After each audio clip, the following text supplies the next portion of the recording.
No आज हम ग्राम्य जीवनम के शेष भाग है उसको देखते हैं। ठीक है। नंद किशोर है।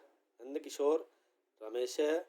अहम श्रुतवाने यते ग्रामवासीने शरीरेण पुष्टा निर्गुणश्च भवन्ति।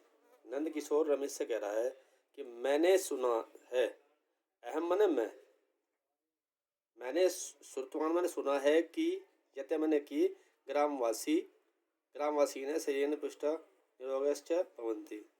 नंद किशोर कह रहा है कि रमेश मैंने सुना है कि ग्रामवासी शरीर से पुष्ट चैमन और निरोगी होते हैं। ततः कथम फिर कहो। रमेश है सत्यम श्रुता भवता। रमेश कह रहा है कि आपने सत्य ही सुना है।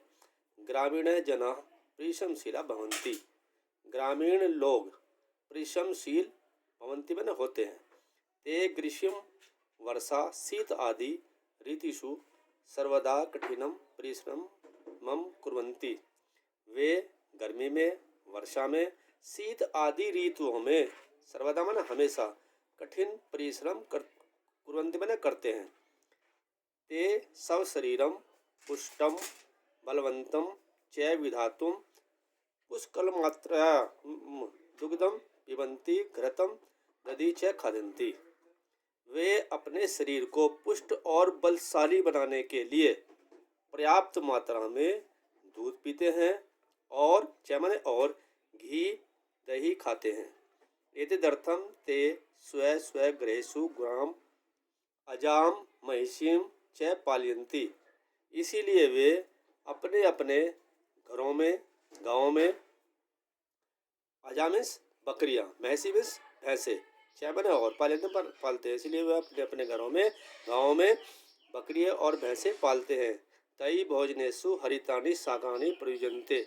वे अपने भोजन में हरी साग सब्जियों का प्रयोग करते हैं। यानी ते सब क्षेत्रेभ्य एवं प्राप्नुवन्ति, जिनको वे अपने खेतों से ही प्राप्त करते हैं। एवं भी केचने जना ग्रहणी परितः अपि शाकानि रोपन्ते। कुछ लोग अपने घर के परितः मतलब चारों ओर भी सब्जियों को रोपते हैं अर्थात बोते हैं।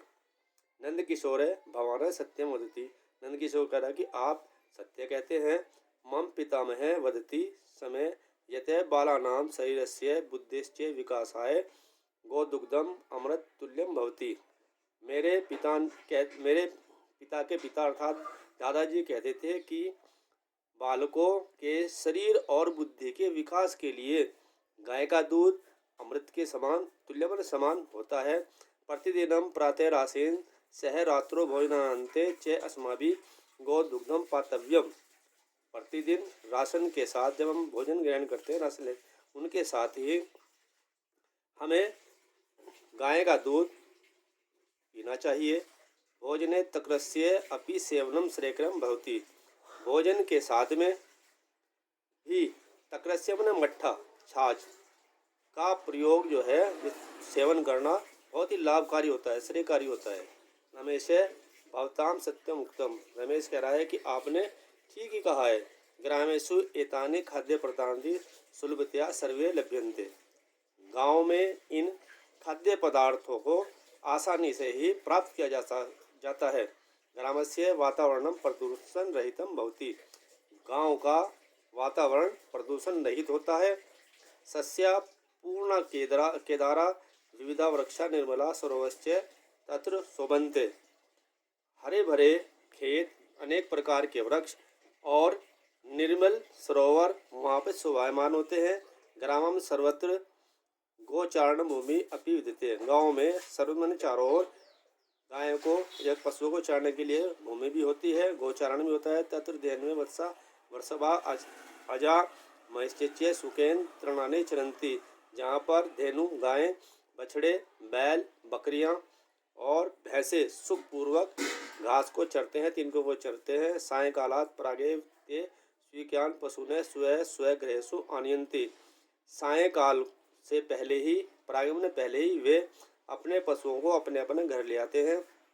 जना सामाजिकानि राष्ट्रीयानि धार्मिकानि च पर्वाणि मिलित्वा सोत्साहेन परस्परम सौहार्द्यं च संपादयन्ति। लोग सामाजिक, राष्ट्रीय और धार्मिक त्योहारों को मिलकर के उत्साहपूर्वक आपस में सौहार्दपूर्वक संपादन करते हैं, मनाते हैं। सुख दुखे च अन्योन्यस्य सहायं कुर्वन्ति आनंदमयं जीवनं यापयन्ति। सुख सुख और दुख में एक दूसरे की सहायता करते हैं, आनंदमय जीवन को यापन करते हैं। सत्यम उक्तम, ठीक ही कहा है। भारतस्य आत्मा ग्रामेषु एवं निवसति, भारत की आत्मा गांव में ही रहती है। यह कोई भी भारतम सम्यकम ज्ञातुम इच्छति येन भारतीय ग्राम्या दृष्ट्वा यतो ही भारतम नैसर्गिक रूपेण ग्रामेषु दृश्यते। जो कोई भी भारत को ठीक प्रकार से जानने की इच्छा रखता है वे भारतीयों को गांव को देखे, जिससे कि भारत की नैसर्गिक रूप जो है वो गांव में ही दिखाई पड़ता है। नंद किशोर मित्र सत्यमुक्तम भवता। नंद किशोर आपने मित्र सत्य ही कहा है। ग्रामस्य विकासार्थम सर्वकारोपि प्रयत्नशील अस्ति। गाँव के विकास के लिए सरकार भी परिवर्तनशील है। शनै शनै ग्राम आधुनिक साधनै संपन्ना भविष्यन्ति। धीरे धीरे गांव भी आधुनिक साधन संपन्न होंगे। यदि देशस्य सर्वे अपि ग्रामाः आधुनिक साधन संपन्ना स्युः तर्हि ग्राम्य जीवनं सुकरम आदर्शभूतं च स्यात् इति तृतीय नास्ति कोऽपि संदेह। यदि देश के सभी गांव आधुनिक साधन संपन्न हो जाए तो ग्राम का जीवन सुखकारी और आदर्शभूत हो जावे, इसमें कोई भी संदेह नहीं है। धन्यवाद।